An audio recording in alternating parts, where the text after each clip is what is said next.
Dear student of class 9 السلام علیکم بیٹا، آج کا ہمارا لیکچر نمبر 17 ہم پڑھنے جا رہے ہیں، جس کا آج کا جو ٹاپک ہے جنرل ایوب خان کا یعنی کہ مارشل لاء کے اسباب۔ اور اس کے بعد ایک بات آپ نے ذہن نشین کرنی ہے کہ سب سے پہلے آپ نے دیکھنا ہے کہ آپ کی جو نیو بک آئی ہے، جو نیو ایڈیشن آپ کا سن 2020 اور 21 کا آیا ہے، اس بک کے حوالے سے آپ کا باب نمبر 2 جنا ہو رہا ہے۔ اور اگر آپ کی پاس جو ہے آپ کے پاس پرانی بک ہے جو اس کے حساب سے آپ کا باب نمبر جو ہے 4 چل رہا ہے، تو یہ آپ کی بک ہے۔ جن بچوں کے پاس یہ بک ہے تو اس سے کر لیں، اور باقی جن کے پاس اولڈ ہے تو وہ اولڈ سے بھی یہ ٹاپک سارے اس میں ہی لکھے گئے ہیں۔ صرف فرق یہ ہے کہ اولڈ بک میں تھوڑا سا جو ہے لینتھی ہے، اور آپ کی جو نیو بک ہے اس کے اندر جو ہے شارٹ کر کے لکھا گیا ہے، ہیڈنگ کے ساتھ جو ہے آپ لوگوں نے اس کو رائٹ کرنا ہے، جس طرح یہاں پر مختلف ہیڈنگ دی گئی ہیں۔ تو سب سے پہلے ہم نے دیکھنا ہے کہ جنرل ایوب خان کے مارشل لاء کا یعنی کہ جو اسباب تھے وہ کیا تھے کہ انہوں نے مارشل لاء ملک کے اندر لگایا تھا۔ سب سے پہلے جو ہے وہ یہ تھا کہ سیاسی قیادت کا فقدان تھا، کہ پاکستان بننے کے بعد 1 سال بعد جو ہے وہ جو بے لوث قیادت پاکستان کو ملی تھی قائد اعظم کے نام سے، وہ بھی یعنی کہ نہ رہی، وہ بھی فوت ہو گئے۔ اس کے بعد قائد ملت لیاقت علی خان جو تھے وہ پاکستان کے قائد کے طور پر بن کر آئے، کہ سیاسی قیادت انہوں نے سنبھالی، لیکن اس کو بھی 1951 کے اندر لیاقت باغ کے اندر شہید کر دیا گیا تھا۔ اسی طرح آزادی کے فوراً بعد یعنی کہ چند 1 سال بعد جو ہے وہ کیا ہوا، تمام ان سیاسی قیادتوں کو جو مخلص تھی اور بے لوث ملک کی خدمت جو ہے وہ کر رہی تھی، ان سیاسی یعنی کہ قیادت کو جو ہے وہ پاکستان جو ہے اس سیاسی قیادت سے جو ہے کیا ہو گیا، محروم ہو گیا، جس کی بنیاد پر جو مارشل لاء کی پہلی وجہ بنی وہ یہی بنی کہ سیاسی قیادت کا فقدان ہو گیا۔ اس نیو بک کے اندر آپ نے پیج نمبر 42 کے اوپر دیکھنا ہے کہ سیاسی قیادت کا فقدان، کہ 14 اگست 1947 کو پاکستان کے قیام برصغیر کے کروڑوں مسلمانوں کی تاریخ ساز جدوجہد اور مسلم رہنماؤں کی بے لوث قیادت کا نتیجہ تھا، مگر بدقسمتی سے قیام پاکستان کے بعد بانی پاکستان قائد اعظم وفات پا گئے۔ اور اس کے بعد کیا ہوا کہ 1951 میں قائد ملت لیاقت علی خان بھی شہید ہو گئے۔ اسی طرح آزادی کے بعد فوراً ہی یعنی کہ ملک جو ہے نا وہ کیا ہوا، قائد اعظم اور لیاقت علی خان جیسے محب وطن اور مدبر اور دور اندیش رہنماؤں سے محروم ہو گیا۔ ان قائدین کے رخصت ہو جانے کے بعد پاکستان کے پاس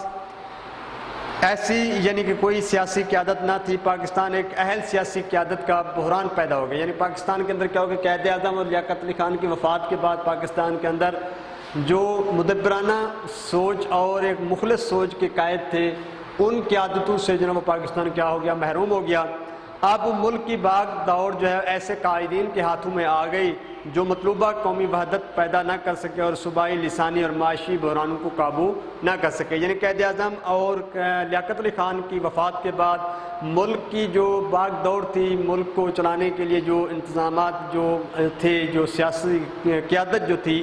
وہ اتنی خاص یعنی کہ اہمیت کی حامل نہ تھی، ان کے اندر وہ صلاحیت نہ تھی جس طرح قائد اعظم اور لیاقت علی خان پاکستان کو ایک اچھے طریقے سے لے کر چل رہے تھے۔ لیکن ان کے بعد جو نا وہ کیا ہوا، ملک کے اندر صوبائی تعصب، لسانی تعصب اور مختلف یعنی کہ سیاسی تعصبات جو ہے وہ پیدا ہو گئی، جس کی وجہ سے حالات خراب ہوتے گئے۔ اس کے بعد کیا ہوا، نیکسٹ ہمارا کیا ہے کہ انتخابات کے التوا۔ انتخابات کے التوا کا مطلب کہ انتخابات جو نا وہ لیٹ کروائے گئے، ان کو ڈیلے کیا گیا، جس کی وجہ سے جو نا وہ کیا ہوا، مارشل لاء کا جو یہ سبب بنا۔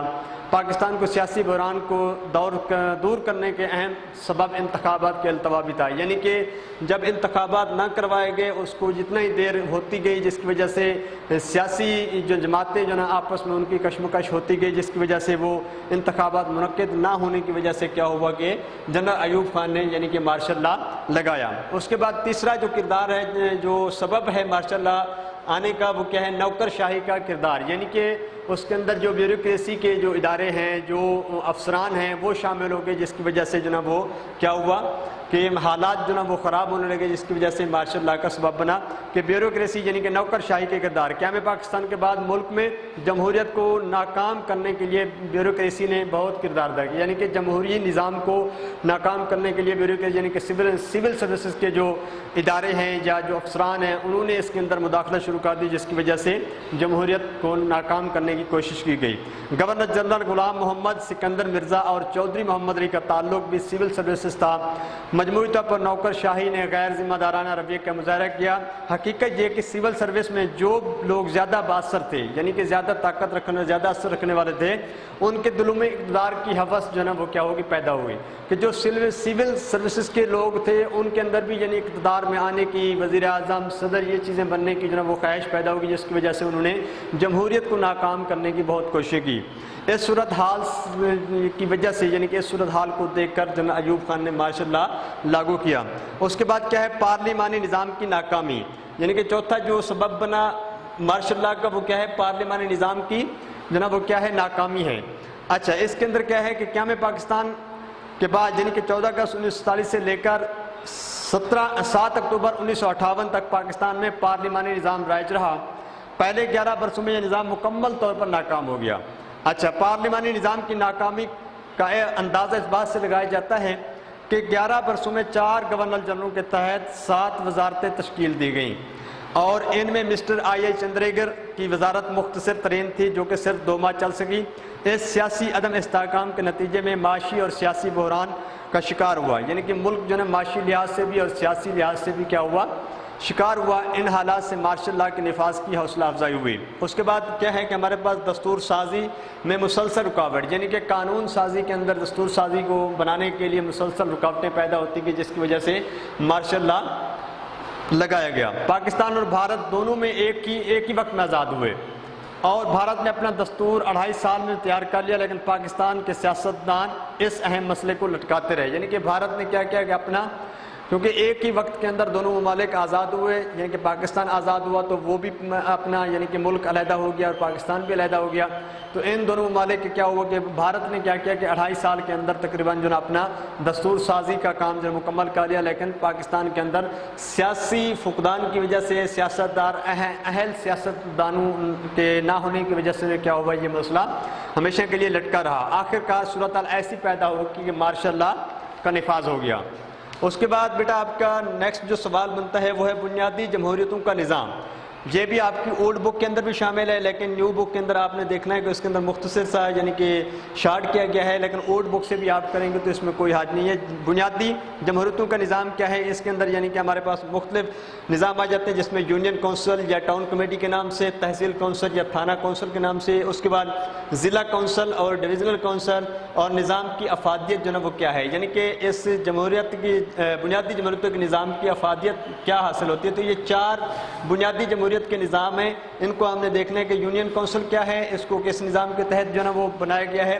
تحصیل کونسل کو، اور اس کے بعد ضلع کونسل کو اور ڈویژنل کونسل کے ان تمام یعنی کہ نظام کو ہم نے دیکھنا ہے۔ تحصیل سب سے پہلے ہم دیکھنے کہ جنرل ایوب خان نے مارشل لا لگا کر ملک کا انتظامات سنبھال لیا، اور عرصے سے سیاست کو قریب سے دیکھ رہے تھے، کیونکہ وہ بطور وزیر دفاع امور مملکت میں حصہ لیتے رہے، اس لیے وہ ملک کی سیاسی صورت آگاہ سے بذات خود صدارتی نظام کے حامی تھے، جس میں صدر کو وسیع اختیارات حاصل تھے۔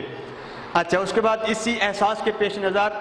1959 میں جنرل ایوب خان نے 4 سطحی بنیادی جمہوریتوں کا نظام لانے کا فیصلہ کیا۔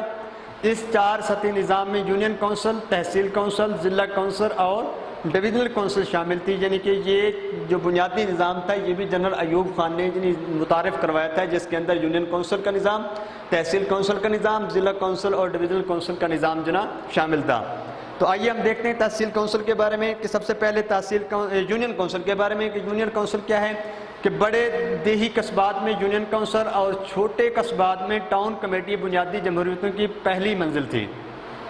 اچھا، اس کے بعد کیا کہ ہر یونین کونسل متعدد دیہاتوں پر بھی، یعنی کہ یونین کونسل جو تھی اس کے اندر بہت سارے دیہات شامل تھے۔ اچھا، اور 5000 سے لے کر 10,000 تک آبادی کی نمائندگی کرتی ہے، یعنی کہ یونین کونسل کے اندر کم از کم یعنی کہ 5 سے 10,000 کی آبادی جو ہے نا وہ لوگوں کی رہتی ہے، اور بہت سارے اس کے اندر دیہات جو ہے نا وہ شامل ہوں، تو وہاں پر جو کیا ہوتا ہے یونین کونسل قائم کی جاتی ہے۔ ہر 1000 افراد کی نمائندگی ایک رکن کرتا ہے۔ یونین کونسل کے نمائندے اپنا ایک چیئرمین منتخب کرتے ہیں، یعنی کہ یونین کونسل کے اندر ایک چیئرمین منتخب کیا جاتا ہے۔ اچھا، اس کے بعد چھوٹے قصبوں میں یعنی کہ ٹاؤن کمیٹی کے ارکان کا انتخاب کیا جاتا ہے۔ ہر یونین کونسل اور ٹاؤن کمیٹی اپنے علاقے میں اجتماعی ترقی کے فرائض جو ہے نا وہ کیا کرتی ہے، سر انجام دے، یعنی کہ ہر چیئرمین یونین کونسل کے چیئرمین کی یہ فرض ہوتا ہے کہ اپنے ان دیہاتوں کے اپنی ان یعنی کہ متعلقہ جو ان کے ساتھ آبادی ہے اس یونین کونسل کمیٹی کی، اس کے یعنی کہ جو ترقیاتی کام ہیں ان کا وہ جائزہ لے، ان کے بارے میں جو ہے وہ وفاقی حکومت کو، صوبائی حکومت کو آگاہ کرتا رہے۔ اس کے بعد بیٹا تحصیل کونسل ہے یا تھانہ کونسل ہے۔ تحصیل کونسل کیا ہے کہ بنیادی جمہوریت کے نظام کی دوسری منزل، یعنی کہ یہ پہلا سٹیپ تھا، اب اس نظام کا دوسرا سٹیپ جو وہ کیا ہے وہ تحصیل کونسل ہے۔ اس میں دیکھنا یہ کہ تحصیل کونسل بنیادی جمہوریت کے نظام کی دوسری منزل تھانہ کونسل یا تحصیل کونسل کہلاتی ہے۔ مغربی پاکستان میں تحصیل کونسل کا چیئرمین تحصیلدار ہوتا تھا، یعنی کہ جو مغربی پاکستان جس کے اندر یعنی کہ آج ہمارا یہ پاکستان ہے، اس کے اندر کیا تھا، تحصیل کونسل کا چیئرمین جو تھا وہ کون ہوتا تھا، تحصیلدار ہوتا تھا۔ تحصیل میں شامل تمام یونین کونسلوں کے چیئرمین تحصیل کونسل کے اراکین ہوتے تھے، یعنی کہ یہ یونین کونسل کے جو چیئرمین ہوتے تھے وہ تحصیل کونسل کے رکن ہوتے تھے، اچھا اسی کے ہی یعنی کہ ارکان شمار کیے جاتے تھے۔ اسی طرح مشرقی پاکستان میں بھی ہر تھانہ کونسل تمام یونین کونسل اور قصبات کی ٹاؤن کمیٹیوں کے چیئرمین پر مشتمل تھا، یعنی کہ مغربی پاکستان کے اندر تحصیل کونسل کے نام سے اور مشرقی پاکستان کے اندر تھانہ کونسل کے نام سے یعنی کہ یہ کمیٹیاں یا نظام بنایا گیا۔ اس کے اندر بھی یہی ہوتا تھا کہ ہر یونین کونسل یا ٹاؤن کمیٹی کے جو نا وہ لوگ جو رکن ہوتے تھے وہ اسی کے ارکان شامل ہوتے تھے۔ اچھا اس کے بعد کیا ہے کہ اس کا چیئرمین سب ڈویژنل آفیسر ہوتا تھا۔ ہر تھانہ اور تحصیل کونسل اپنی حدود میں واقع یونین کونسل کی سرگرمیوں کو بامقصد اور مربوط بناتی تھی، یعنی کہ ہر تھانہ کونسل کی یا تحصیل کونسل کی ذمہ داری ہوتی تھی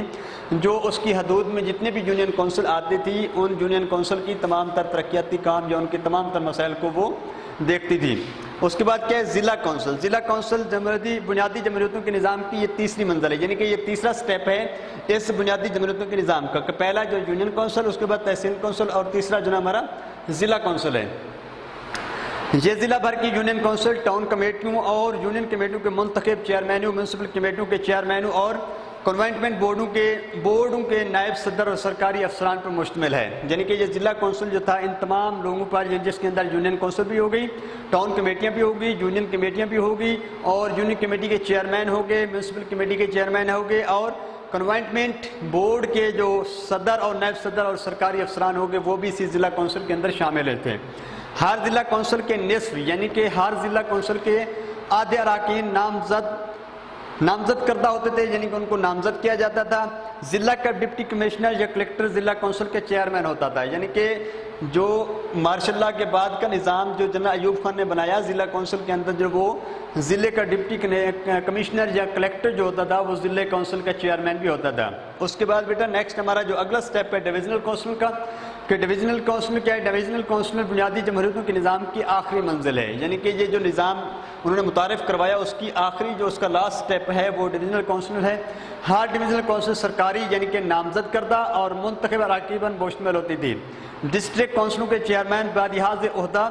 ڈویژنل کونسل کے رکن ہوتے تھے۔ ڈویژنل کمشنر بلحاظ عہدہ ڈویژنل کونسل کا چیئرمین ہوتا تھا، یعنی کہ ڈویژنل کمشنر جو تھا وہ ڈویژنل کونسل کا چیئرمین بھی ہوتا تھا۔ اچھا ڈویژنل کونسل اپنے ماتحت کنوائنٹمنٹ بورڈ اور مقامی اداروں کی سرگرمیوں میں ربط قائم، یعنی کہ ان کے درمیان جو تعلق کو نا ان کے آپس کے معاملات کو جو نا شیئر کرنے میں ان کے تعلق کو جو نا وہ قائم رکھتی تھی۔ اچھا ڈویژنز کے ترقیاتی سکیمیں مرتب کرتی تھی اور حکومت کی جاری کردہ ہدایت پر عمل درآمد کرواتی تھی۔ اس کے بعد نیکسٹ ہمارا دیکھیں کہ بیٹا نظام کی افادیت کیا ہوگی، کہ اس نظام سے جو نا عوام کو فائدہ کیا پہنچا۔ جو بنیادی جمہوریت کا نظام جنرل ایوب خان نے متعارف کروایا تو اس نظام سے لوگوں کو جو افادیت پہنچی یعنی کہ ان کو جو فائدہ پہنچا اس کے بارے میں دیکھنا ہے کہ اس نظام کا مقصد جو تھا وہ عوام سطح پر لوگوں کے مسائل حل کرنا تھا۔ اس نظام میں گاؤں اور محلے کی سطح پر نمائندوں کا انتخاب کیا جاتا تھا۔ یہ عوامی نمائندے اپنے مسائل کو یعنی کہ بخوبی جانتے ہیں، یعنی کہ جس علاقے کے جس گاؤں کے لوگ جو بڑا ہوتا تھا چیئرمین یا کوئی بڑا وڈیرا جو کہ اس طرح کا سردار، تو وہ اپنے اس بستی کے اپنے اس ٹاؤن کے اپنے اس دیہات کے جو نا وہ مسائل کو اچھی طرح جانتا تھا، اور وہی بندہ جو نا آگے جا کر ان مسائل کو جو نا وہ پیش کرتا تھا جس کی بنیاد پر اس کے علاقے کے مسائل کو جو نا وہ حل کرنے کے لیے حکومت کو آسانی ہوتی تھی۔ اس نظام کے قیام سے لوگوں کے بنیادی مسائل کی طرف توجہ دی گئی اور ان کی سماجی اور فلاحی بہبود کے لیے منصوبے شروع کیے گئے۔ جنرل ایوب خان نے بنیادی جمہوریتوں کے نظام کا حکم نامہ 26 اکتوبر 1959 کو جاری کیا، جس کے نتیجے میں دسمبر 1959 کو جنوری 1960 میں ملک میں انتخابات ہوئے جن میں 80,000 نمائندوں کو منتخب کیا گیا، اور فروری 1960 میں ان نمائندوں نے جنرل ایوب خان پر اعتماد کا اظہار کیا۔ اسی طرح 17 فروری 1960 کو جنرل ایوب خان نے صدر پاکستان کا حلف اٹھایا۔ تو بیٹا یہ 2 کویسچن ہمارے جو آپ کے اولڈ بک میں بھی شامل ہیں، یہ نیو بک میں اندر بھی شامل ہیں۔ نیو بک کے اندر صرف اس کو کیا ہے کہ تھوڑا سا شارٹ کر دیا گیا ہے اور ہیڈنگ کے بغیر لکھا گیا ہے۔ اولڈ بک کے اندر ہیڈنگ کے ساتھ لکھا گیا ہے، اس میں کوئی پریشانی والی بات نہیں ہے، آپ لوگوں نے اچھے طریقے سے بے شک اولڈ بک سے بھی اس کو کر سکتے ہیں ماشاءاللہ کے اسباب کو، اور بنیادی جمہوریتوں کے نظام کو اگر جس بچے کے بعد نیو بک ہے تو وہ وہاں سے بھی اس کو کر سکتے ہیں، جو کہ یہ آپ کا یعنی کہ یہ ایڈیشن ہے جو مطالعہ پاکستان سن 2020 اور 21 کا نیو ایڈیشن جو آیا ہوا ہے، اس کے اندر یعنی کہ شارٹ کر کے کچھ لکھا گیا ہے اور ہیڈنگ کے بغیر۔ لیکن آپ لوگوں نے پیپر کے اندر جو نا ہمیشہ ہیڈنگ کے ساتھ ہی جو ہے بے شک ایک لائن ہی ہے لیکن اس کی ہیڈنگ بنا کر اس لائن کو آپ نے کر دینا ہے، اور آپ کی یہ ڈائری یہ ہے کہ سوال نمبر 6 اور 7 کو آپ نے نوٹ بک پر لکھنا بھی اور یاد بھی کرنا ہے۔ اوکے، اللہ حافظ۔ یہ ڈائری آپ کی، آپ نے اچھے طریقے سے اس کو یاد کرنا ہے، ٹھیک ہے، اور اس کو لکھنا بھی ہے۔ اوکے، اللہ حافظ۔